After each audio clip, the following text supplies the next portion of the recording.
Welcome to the Patriot League's Pillar Citizen Spotlight. My name is Todd Bontrager, and I'm the Vice President of the Patriot League. We're a nonpartisan public advocacy organization that seeks the common good of society through the advancement of America's founding principles, working to advance the principles of traditional marriage, parental rights, religious liberty, and the humanity of the unborn. 4 pillars of moral truth that we believe sustain America's ability to not only survive, but also thrive. We're joined today by Father John Paul Leyba. Father JP, we're pleased to have you as the Spotlight guest, and we look forward to chatting with you on these pillar principles. Thank you. Father JP serves as pastor at St. Francis Cabrini Catholic Church in Littleton, Colorado, and we've come to know him as a leader within his community who believes strongly in the pillar principles. We've invited Father JP to the Spotlight to hear his perspective as a religious leader on the pillar principles. Father JP's remarks are not intended to be an official statement of St. Francis Cabrini Catholic Church or its affiliates, but reflect his sincerely held personal and religious beliefs. Father JP, we'd like to start off with what is your primary motivation for believing in and defending the pillar principles? Well, I recognize that the principles really are foundational to human flourishing. I really see them as a somewhat independent of religious affiliation, and I think that's reflected in the membership of the Pillar Project, in that it's people from different religious perspectives recognizing there are certain things in human life which really promote a good life. Yeah. And so it's not just about my own perspective, but just about being human. Yeah. And so I think it's important. Yeah, for Yeah. sure. You know, we've worked with you since 2014 as part of our Pillar Project, a non-ecumenical coalition of religious leaders calling on their governing officials to defend the pillar principles. And as a member of the Catholic community, why, in your view, should the Catholic community not only believe in, but also advocate for these principles? Pretty much the same reason. I think our concern is not just for ourselves and our own lives, but also, the Christian community has always been concerned about non-Christians as well, and that's one of the reasons why I think it flourished in the first, second, third centuries. Was its concern wasn't just its own people, but it was the concerns of all the human race, and they reached out to that, and it was a big something that really separated Christian communities in the first century, and to some degree it still kind of does. Yeah. Good. You know, there are some Catholics who say members of your religious community shouldn't concern themselves with advocating for the pillar principles because they're a distraction to more important things or to more important spiritual work. How do you respond to that type of sentiment? Well, we're not, our physical life is not a separate reality from our spiritual journey. The two are integrated, they go with each other. So you can't ignore spiritual or physical realities and political realities and think that they're not going to affect your spiritual journey as well. We're connected. Our body, minds, and hearts, our souls are all connected. And For sure. so that's why you can't just compartmentalize and expect that somehow they're not going to, they're in separate camps and won't affect each other.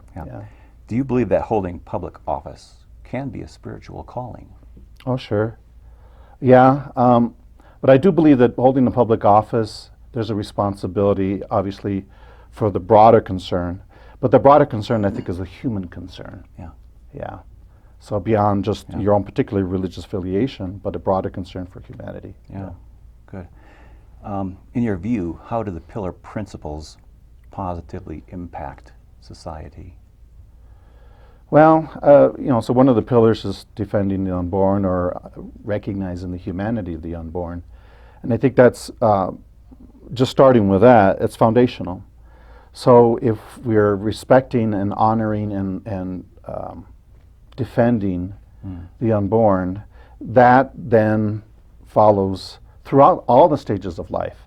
I think once you've degenerated into ignoring really the most vulnerable individuals of the society, there's no reason it's no reason for that not to migrate into any other group that we might choose to say that they're not worth defense. They're not worth honoring or respecting. So yeah, I think that's the reason why it's important all the way across. Yeah, that's good. It's my understanding that a person's gender is viewed by most within the Catholic community as a gift and design of one's creator. Yeah. Okay. If this is the case, then how should your community interact with individuals who, let's say, struggle to recognize their gender as such, or who may be dealing with other similar issues? Well, I see it the same as really just the plethora of issues that we encounter and struggle with as human beings. Yeah. We're not perfectly integrated biologically, psychologically, spiritually. And so whenever there's a problem in any of these areas, physical, spiritual, we try to figure out, okay, where's the problem, and try to address it, correct it. But it's not a degradation of the humanity. I was born with a birth defect, and that doesn't mean that I'm less than human or less or should not be respected, but that for those who may have the expertise to be able to help me, that they would try to help me. Yeah. So I just see that whole spectrum of human struggle as being all part of that. Yeah, that's good. If, let's say, these individuals wish to attend one of your religious services to hear your teaching, again, assuming it's not for the purpose of being disruptive, would you welcome them? I do, and I would, yes. We have members in my community from all kinds of backgrounds. Yeah. They're all welcome, and some of them, I've met with, and we've kind of engaged in kind of a dialogue about what does it mean to have whatever struggles that they may bring, and so yes, very much so. Yeah. Yeah. Okay, good. Let's kind of change gears a bit here and talk about some laws that have been passed this year in the state of Colorado by some of our elected state legislators. One bill allows certain individuals whose birth certificates reflect their male gender, and vice versa, to go to their county clerk and get a replacement birth certificate indicating a different gender as though it was the original. Okay? In your view, should citizens whose gender is clearly identifiable at birth be able to obtain a government-issued birth certificate indicating a gender that's other than their gender that was witnessed or observed at birth? Well, I think most of these issues, really at their grounding, are they're not particularly about spiritual convictions, religious convictions, but about really science and kind of what does it mean to be human biologically? What does it mean to be human? I mean, the chromosomes indicate what our gender is. It seems to me that would be indicative and would determine where you're coming from, your gender identity. Yeah. And if there's a conflict between what the mind perceives as gender and what the biology says, then I think you go to what the biology says, because the biology is right in front of you. Okay. Let's talk about another law that was passed this year, which makes it legal for an adult, in this case a psychotherapist, to have private conversations with a parent's child as young as 12 years of age without the parent's permission or even knowledge that the conversation has taken place. Right. So what are your thoughts on that matter? Well, I think the default always has to be to the parents. They're the closest to the situation. Yes. Their rights to love their children and to bring them up as safely as they can really needs to be honored. That's the very foundation of familiar structure. Yeah. People that care for you, that provide for you, that presumably love you, really should have that first. Should have, that as being their motivating factor for however they help their children. Yeah. So to keep them away from that is dangerous. It's, for everybody. Yeah. Yeah. Yeah. Let's kind of shift gears and talk a little bit about marriage. Is marriage, like gender, viewed by most within the Catholic community as something given by the Creator, or is it generally viewed as a cultural construct? Well, I think it's interesting. So the Catholic Church recognizes marriage as a human reality, Yeah. not necessarily a religious one. We look at it as Catholics. We take the human reality of marriage, man and woman joining for the intention or desire to be together and to have children, as a human reality, and we take that and we believe that Jesus then poured his graces upon that human reality, and we call that sacrament, marriage. But it begins with a human institution, a human reality. And so that's where it starts. So from wherever you're beginning, it starts with that. Yeah. Yeah. What significance does the diversity of gender play within marriage? Okay, I'm not sure In other words, there's the male and the female, and so we're contrasting this with maybe female and female, yes, or male and something male. such as yeah. Okay. So as we contrast those, what's the value or the significance that would play in marriage itself, in the basic construct of marriage? Well, so wherever you find marriage, you find male and female attracted to each other, and that the marriage itself, it's beyond just simply the attraction of two individuals to each other, but their capacity and desire for children. Sure. And children come out of the natural biological union of male and female. So it's so that's that family structure. So trying to artificially create that structure without the male female, it's a contradiction. Male and male aren't able to bring forth children. It's just kind of natural realm. I think when people grow up on farms, you kind of have a good sense for the basic kind of Absolutely. way that life works. Yeah. Yeah. Yeah. Yeah, that's true. Concerning the pillar of religious liberty, so one of the other pillars we're speaking of here, there was a bill proposed in the 2018 legislature to prohibit some members of the religious community from providing certain counseling services, okay? Specifically, if an individual under age 18 who struggled with unwanted same-gender attraction, in other words, parents approving of the counseling, came to you, this bill would prohibit you from providing your counsel if that counsel involved words or actions that supported their desire to reduce same-gender attraction. And this ban would have been in place regardless of whether your counsel simply involved the conveyance of the traditional Catholic teaching as it relates to same-gender attraction. So what are your thoughts on this type of proposed legislation? Well, I think we're blessed in the United States to have a basic governmental construct which is intended to preserve the right of religious practice and religious dialogue and religious thought. Sure. And it just, to me, it just goes right to that, to the First Amendment. Or is it the First Amendment? Yeah. Yeah, yeah. Yeah, it's an important element to just be aware as a citizen and to understand the full ramifications of that. Okay, it seems that those who are working to undermine the pillar principles have most of the momentum in culture right now. How do we go about changing that, or do we just accept it?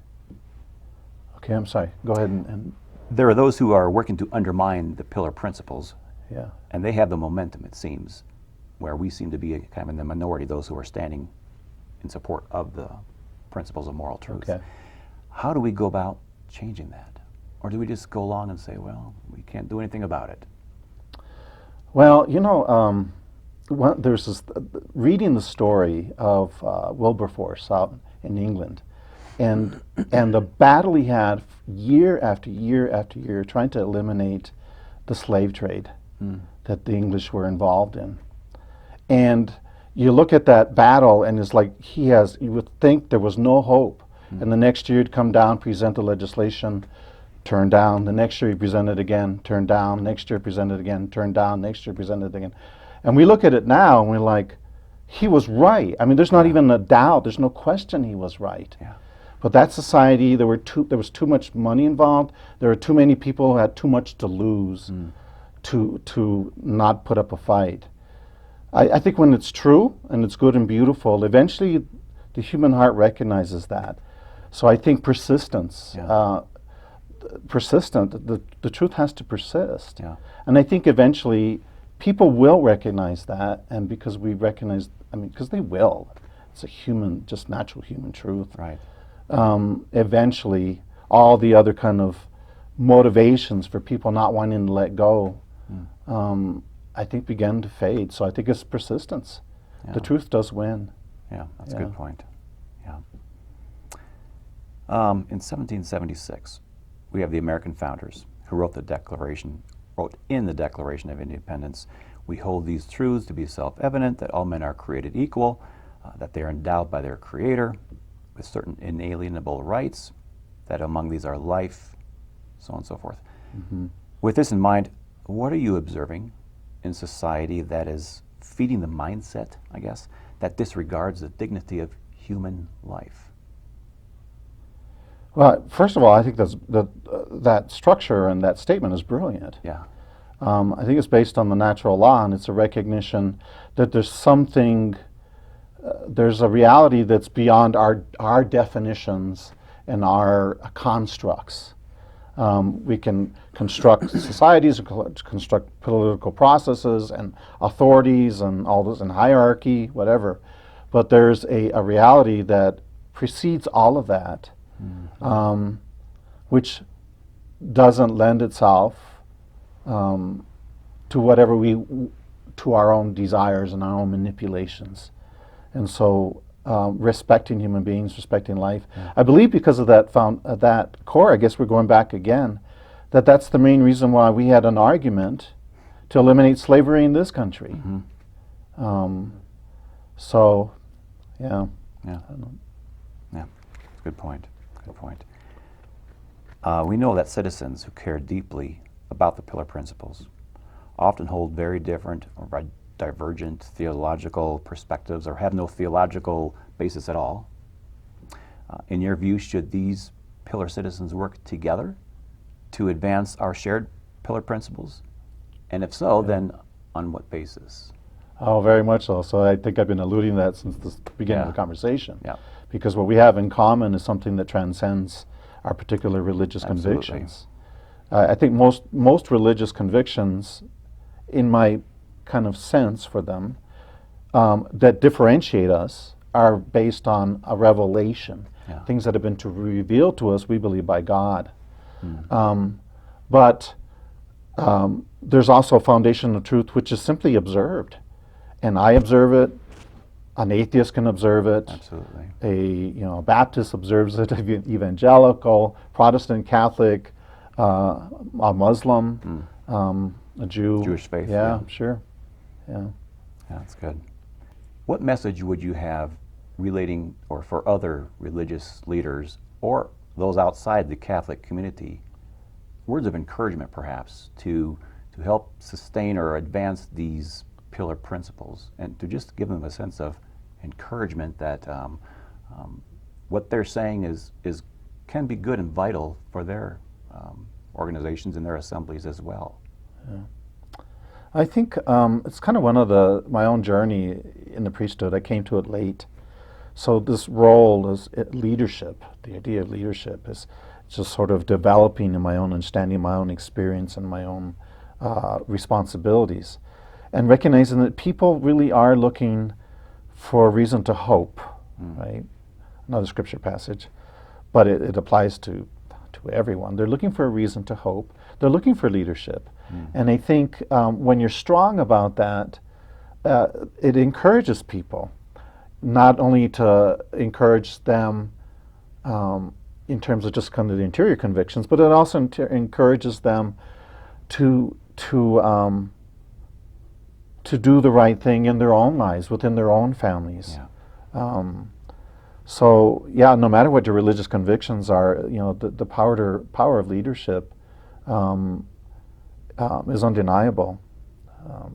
And I think the value of especially spiritual leadership is that we recognize that there's something that transcends us and our personalities and our charisms, and that is truth.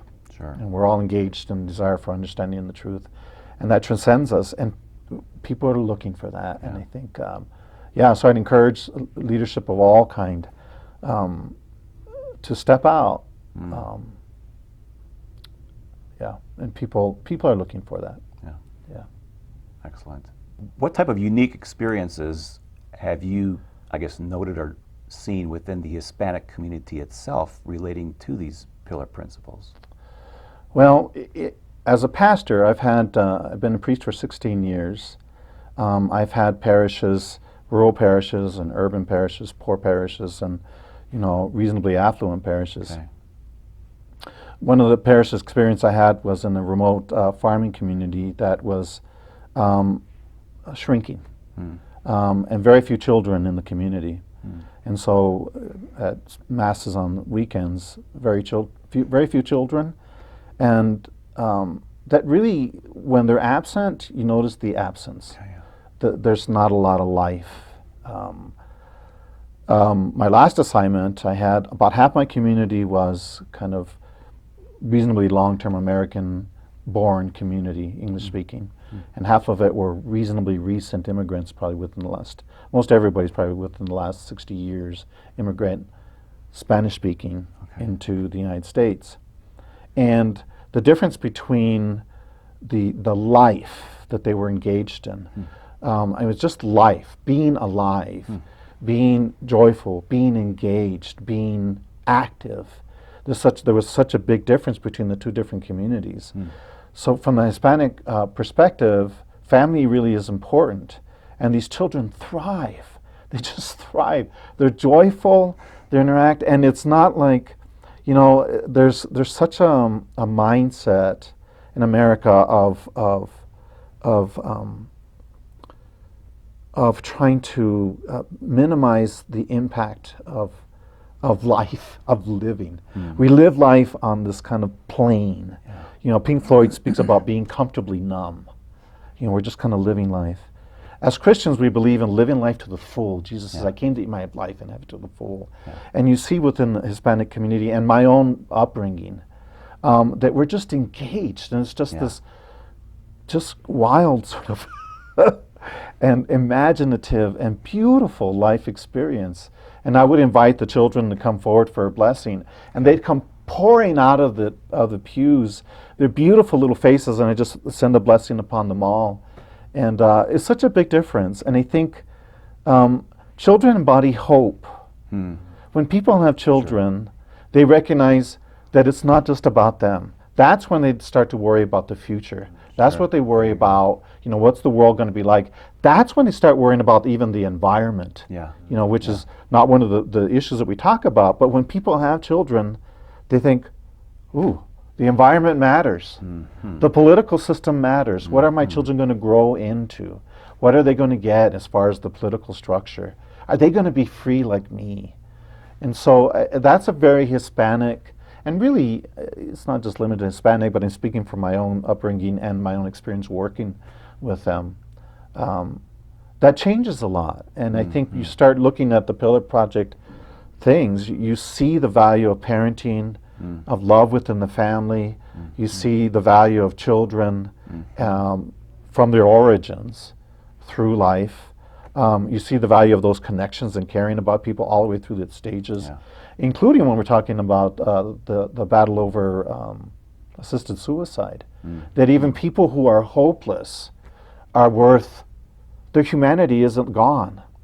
And most people that are struggling and suffer, what they desire is relationship with God and with each other. To keep that dignity, that respect for human life itself. Right. As we wrap up here, what are some of your final thoughts for us as it relates to the pillar principles? I mean, there are many of us out here as pillar citizens who look towards doing what they can to advance and promote these pillars of moral truth. How would you kind of encapsulate or summarize, I guess, what you would say is critical to furthering and advancing the pillars? Whether it's within the Catholic community or outside, or? It's a really good question. I'm thinking about it in terms of what I spoke about at Mass this past weekend, at my Masses. Hope. Sure. Hope is the foundation. I think even though when you look at the media, and the impression is that we are just kind of this small group of people that holding on to our, having a grip on the past. That's not true. And you look at eventually. I'm very active in the life, particularly in the life movement, and I have been since I saw a silent scream, which was ultrasound of an abortion procedure, and it tore me apart. And it's still, I think about it, bring it back, it still tears me apart. But that's the truth. It's the truth of what's happening. And so truth wins out, and it does. And people, I encourage people to hope in that, and to keep moving forward. Because it is winning. People are recognizing these things. I think some of the other pillars are areas that we're concerned with because they've been challenged. The life thing has been an issue for way too long, since Roe v. Wade. So now, 40, 50 years later, finally, people are beginning to see the truth of it, and we're seeing a wave moving back. So I guess my words are really words of encouragement to keep moving forward, to doing what we know is right. And we're united in this. And I guess to persist, regardless of what we hear around us and in the periphery. There are so many times and ways we can get weakened and feel dismantled because we feel like we're in the extreme minority. Right, and we're not. We're not. We're not. But if we capture that hope that you're talking about, Father JP, and persist, I think is what you had mentioned before, and just be diligent in not giving in. I think it will come around. I very much believe that. And I think, that's one of the good things about, I love history. So you're looking at history, and, if you're right in the middle of it and you can't see very far ahead, it's not a particularly, it's a narrow point of view. So when you look at history, we have the luxury of being able to look at back and be able to pick moments, but also pick the broader picture and see how things move. So even when we're kind of caught in the little moments, it's good to take a step back and say, okay, wait a minute. And then maybe have to go back in because we have to live life in these moments and fight the battles of these moments. But I think looking at history, I think we're going to be okay. Yeah, I think so too. I would completely agree. Well, Father JP, we thank you so much for sharing your perspective on these pillar principles and giving us some of those important things to consider and to remember and to reflect upon. I'm Todd Bontrager with the Patriot League, reminding you to visit thepatriotleague.org, where you can subscribe to our communications and make a financial contribution to support our work for the pillars. Be sure to subscribe also to our YouTube channel so that you don't miss our upcoming videos, and we're also on Facebook. On behalf of our entire leadership team, we thank you for watching this Spotlight.